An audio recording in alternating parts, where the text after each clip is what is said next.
যুক্তরাষ্ট্রের মধ্য-পশ্চিম ও দক্ষিণের অঙ্গরাজ্যে শক্তিশালী টর্নেডোর আঘাতে অন্তত ২৮ জন নিহত হয়েছেন। এ ঘটনায় আহত হয়েছেন অনেকে। মৃত্যুর সংখ্যা আরও বাড়তে পারে বলে আশঙ্কা করা হচ্ছে। শনিবার ১৭ মে রাতে কেন্টাকি অঙ্গরাজ্যের গভর্নর অ্যান্ডি বেশিয়ার জানান, অঙ্গরাজ্যটিতে এখন পর্যন্ত ১৮ জন নিহতের খবর পাওয়া গেছে। নিহতের সংখ্যা আরও বাড়তে পারে। শনিবার ১৭ মে ভোরে কেন্টাকির দক্ষিণ পূর্বে লরেল কাউন্টিতে টর্নেডো আঘাত হানে। এদিকে কেন্টাকি অঙ্গরাজ্যের কর্মকর্তারা জানিয়েছেন, প্রতিকূল আবহাওয়ার কারণে সেখানে ১৪ জনের মৃত্যু হয়েছে। অপরদিকে মিজৌরি অঙ্গরাজ্যে ৭ জন নিহত হয়েছেন।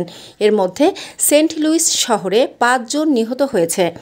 গভর্নর আরও জানান, নিহতদের বেশিরভাগেরই বয়স ৬০ থেকে ৭০-এর মধ্যে। এছাড়া নিহতদের মধ্যে লরেল কাউন্টির ফায়ার সার্ভিসের একজন কর্মীও রয়েছেন।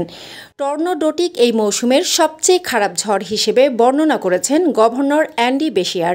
তিনি গতকাল টর্নেডোর আঘাতে বিধ্বস্ত এলাকা পরিদর্শন করেন এবং দুর্যোগ কবলিত বাসিন্দাদের সঙ্গে কথা বলেন। অন্যদিকে ভার্জিনিয়া অঙ্গরাজ্যে ২ জন নিহতের খবর পাওয়া গেছে। মেয়র স্পেন্সার এই ধ্বংসযজ্ঞকে সত্যিই ভয়াবহ বলে অভিহিত করেছেন। তিনি বলেন, কমপক্ষে ৫,০০০ ভবন ক্ষতিগ্রস্ত হয়েছে।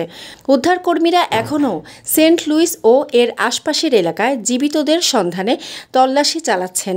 সরকারি কর্মকর্তারা স্থানীয় বাসিন্দাদের ক্ষতিগ্রস্ত এলাকা থেকে দূরে থাকতে বলেছেন, যাতে নির্বিঘ্নে উদ্ধার অভিযান পরিচালনা করা যায়।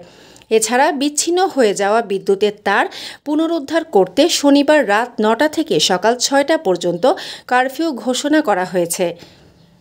মানসম্মত হাঁস ও মোরগের চাহিদা পূরণ করতে আল আমিন হালাল লাইভ পোল্ট্রি রয়েছে আপনারই পাশে। আমরা হাঁস, মোরগ, কবুতর, কোয়েল, টার্কি ও খরগোশ পাইকারি মূল্যে বিক্রয় করি।